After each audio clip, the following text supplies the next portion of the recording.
सास बहू के रिश्ते पर तो जितनी बातें की जाए कम है। सास सास होती है लेकिन बहू भी कम नहीं होती। कहीं कहीं सास बेचारी तो बहू किस्मत की मारी होती है। बहू, अरे ओ बहू, क्या हो रहा है? अरे बेटा आराम कर ले, क्या सारा दिन लगी रहती है? रमन, तो बहू के लिए कोई घर में काम वाली क्यों नहीं रख लेता? सारा दिन कुल्हों के बैल की तरह लगी रहती है। बहू सास की बात सुनकर खुश हो जाती है कि भाई कौन कहता है कि सास अच्छा प्राणी नहीं होता है। देखो तो हमारी सास तो नौकरानी रखने की बात कर रही है। अरे नहीं नहीं, नौकरानी के पैसे क्यों बर्बाद करना? मैं और आप भी तो हैं, हम मिलकर सीमा की मदद कर दिया करेंगे। वैसे भी मेरा ऑफिस तो 9 बजे का होता है और मैं तो जल्दी 4 बजे उठ भी जाऊंगा। हाँ बेटा, वैसे पैसे भी बचाने ज़रूरी है। जिस हिसाब से ज़माना चल रहा है, तू अकेला कमाने वाला और हम सारे खाने वाले। पहले तो हम फिर भी खा लेते थे, लेकिन जब से बहू आई है 2-2 सब्जी तो बनानी ही होती है, नहीं तो हम माँ बेटा तो सूखी दाल से भी खा लेते थे। देख बहू, तेरे आने के बाद ना राशन का खर्चा थोड़ा बढ़ा तो है, वैसे बुरा ना मानना। नहीं नहीं माँ जी, एक तो आप मेरे लिए काम वाली रखने की सोच रही हैं, यही बात है मेरे लिए। माँ जी, परिवार में प्यार और एक दूसरे की चिंता ही मेन होता है, बाकी तो सारे काम हो जाते हैं। बहू वहाँ से चली जाती है। कैसी रही माँ मेरी एक्टिंग? बहुत अच्छी बेटा। तुझे तेरा जीवन नरक नहीं होने देना है तो मेरे कहने पर चल। पति माँ के पैर छूकर ऑफिस निकल जाता है। यार क्या हाल है तेरा शादी के बाद? मेरी तरह माँ और बीवी का चक्कर तो शुरू नहीं हो गया ना? हाँ यार, ये पता नहीं कि सास बहू के बीच पड़ती क्यों नहीं। मैं तो इन चक्कर में कभी नहीं पड़ूंगा। वो क्या है ना, मेरी माँ का टोटका मेरे साथ है। टोटका? कैसा टोटका? अरे सिंपल है, माँ जब भी मेरी बीवी के लिए कुछ अच्छा करने को कहती है तो मैं बीच में मजबूरियाँ डाल देता हूँ। काम भी नहीं होता और माँ की इमेज बीवी के सामने अच्छी हो जाती है और मैं उन दोनों के झगड़ों से बच जाता हूँ। वाह यार, मतलब नाम बड़े लेकिन दर्शन छोटे। सही है सही है। पति घर आता है तो बीवी सो रही होती है। सो रही है महारानी। ये चिंता नहीं कि पति को ऑफिस से आने पर खाना पानी देना होता है। अभी सबक सिखाता हूँ माँ। अरे रुक रुक मत जा। माँ किचन में जाती है और एक पतीली जोर से गिरा देती है। क्या हो गया माँ? माँ! बहू भी सारा शोर शराबा सुनकर उठ जाती है और किचन में जाती है। नहीं नहीं, बहू को उठाने की ज़रूरत नहीं है, सारा दिन घर के काम में लगी रहती है। ऊपर से बाहर का भी कितना काम होता है, थक जाती होगी। मैं हूँ ना, लगा देती हूँ तेरा खाना। वैसे भी तू भी तो थक कर आया होगा। ठीक कह रही है माँ, मैं थक तो बहुत जाता हूँ। लगता है बस घर जाकर कोई गर्मा गर्म खाना खिला दे। लेकिन सीमा थक गई होगी। पर तू ये क्या कर रही है? अभी जल जाती तो माँ। अरे जल जाती तो अच्छा होता ना, इतने शोर में बहू उठ ना जाए। अब किचन का काम करने की आदत भी तो नहीं रही। सीमा सब बातें सुनने के बाद खुद को गिल्टी फील करती है कि वो क्यों सो गई। अरे सच्ची कोई ऐसी बहू भी होती है या ऐसी बीवी भी होती है जो पति के आने से पहले ही सो जाए? लेकिन क्या करे, सारा दिन काम करके वो थक जाती है। माँ जी प्लीज़ मुझे माफ़ कर दीजिए, गलती हो गई मुझसे, मैं अभी इनका खाना लगा देती हूँ। अरे नहीं नहीं, मैं कर लूँगा। माँ डांटेगी अगर तुमने खाना लगा दिया तो। अरे नहीं नहीं, मैं हूँ ना, आप दोनों बैठिए। सीमा पति को खाना खिलाती है।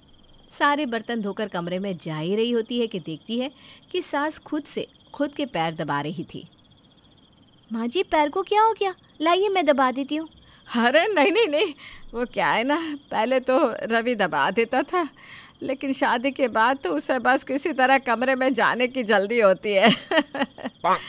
मैं बेचारी, मैंने सोचा मैं खुद ही अपने पैर दबा लेती हूँ। तभी रवि आ जाता है। नहीं माँ, मैं सोच ही रहा था, मुझे माफ़ कर दे माँ। पता है सीमा, ऐसा कोई दिन नहीं गया जब मैंने माँ के पैर नहीं दबाए हो। अरे मेरी तो तरक्की भी तभी होती है जब मैं माँ के पैर दबाता हूँ।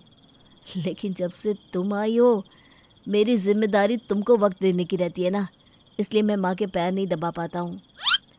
सीमा को बहुत गंदा सा फील होता है कि वो कैसे माँ बेटे के रिश्ते के बीच में आ गई। नहीं नहीं कोई बात नहीं, मैं भी यहीं बैठती हूँ, एक पैर तुम दबाओ एक मैं। क्यों माँ जी? थोड़ी देर दोनों माँ के पैर दबाते हैं कि अब रहने दे रवि, जा तू सो जा। अरे तुझे सुबह ऑफिस भी तो जाना है। क्यों सीमा? हाँ माँ जी आप सही बोल रही हैं। चलो रवि। अरे रवि को जाने दे, उसे ऑफिस जाना है, तुझे थोड़ी ना। तू पैर दबा दे बहू। हाँ। सीमा सास के पैर दबाती है, पति कमरे में सो जाता है। सुबह सीमा किसी तरह उठ पाती है, उसका सारा शरीर दुख रहा था। वो पति को उठाने की कोशिश करती है। रवि उठो ना, मेरा शरीर दर्द दे रहा है, प्लीज़ कोई दवाई दे दो। उफ़ो यार, नींद आ रही है, प्लीज़ डिस्टर्ब मत करो। सीमा लेटी रहती है और शरीर दर्द के मारे दुख रहा था, लेकिन पति को तो ऑफिस जाना है। उससे पहले उसे उसके लिए खाना बनाना है, सास को चाय देनी है। इन सब चिंताओं के बीच वो उठ जाती है और खाना बना रही होती है कि पति की आवाज़ उसके कान पर पड़ती है। कैसी रही कल रात की मेरी एक्टिंग माँ? तेरी? अरे तूने मेरी नहीं देखी क्या? कैसे खुद का ही पैर दबाकर बहू को इमोशनल कर दिया था। बहू हैरान, अरे ये क्या, उसे तो अपने कान पर भरोसा ही नहीं होता कि ये क्या हो रहा है। वो जल्दी से कमरे के बाहर आती है और देखती है कि माँ वैसे ना सीमा को अच्छा बुद्धू बना कर रखा है हम लोगों ने। हाँ, उसे तो लगता है कि हम न जाने उसकी कितनी केयर करते हैं, और यही भ्रम में दौड़ दौड़ के घर का सारा काम करती रहती है। धीरे बोल माँ, वो सुन लेगी। चल मैं कमरे में जा रहा हूँ, आती होगी चाय लेकर। सीमा को बड़ा दुख लगता है, लेकिन वो तो ठहरी आजकल की होशियार समझदार लड़की। बिना इमोशन के वो सोच लेती है कि अब तो इन माँ बेटी की जोड़ी को मज़ा चखाना ही है। फिर क्या, अगले रोज़। बहू तू बैठ जा, मैं ना तेरे लिए गर्मा गर्म रोटी बना देती हूँ। सामने खड़ा होता है पति। अरे नहीं नहीं माँ, तू क्यों, मैं खिलाता हूँ ना मेरी बीवी को गर्मा गर्म रोटी। आय हाय, मैं कितनी किस्मत वाली हूँ। पता है मेरी सहेली है ना लीली, उसके ससुराल में भी शुरू शुरू में तो ऐसा ही माहौल था, लेकिन वो सब ना दिखावा था। मैंने तो कह दिया नहीं नहीं, मेरा पति और उसकी माँ इतने गिरे पड़े लोग नहीं है जो 2 रुपए का दिखावा करे। खानदानी लोग हैं, खानदानी। क्यों, सही बोला ना? एक बार जो वो कमिटमेंट कर देते हैं तो फिर अपने आप की भी नहीं सुनते। क्यों जी? अब हाँ हाँ बहू, सही बोला सही बोला। बहू फटाफट प्लेट लेकर बैठ जाती है। सासू माँ ले आइए गर्मा गर्म रोटियाँ। लाइए लाइए। ए जी, माँ जी को यहाँ तक आने में दिक्कत ना हो तो ज़रा आप ही पहुँचा दीजिए ना, खड़े ही तो हैं। क्यों? सास बेटे अपने ही जाल में फंस जाते हैं। अब क्या है, सास बनाती है गर्मा गर्म रोटी और बहू को ला कर देता है बेटा। अगले रोज़। बहू, ओ बहू। बहू तो कहीं थी ही नहीं। बहू कहाँ है रवि? वो तो सो रही है माँ, कह रही थी नौकरानी रख लो, उससे काम नहीं होता। तभी बहू आ जाती है। हाँ तो ठीक ही तो कह रही है, तुझे कितनी बार तो कहा है कि नौकरानी रख ले, पूरे घर का काम करते करते थक जाती हो कि बेचारी। माँ मैंने तो कहा था कि मैं सुबह 4 बजे उठ जाऊँगा, लेकिन सीमा मानती ही नहीं है। फिर क्या, अगले रोज़। क्या 8 बज गए? अरे ऑफिस जाने का वक्त हो गया। पर घड़ी में तो 4 ही बजे थे।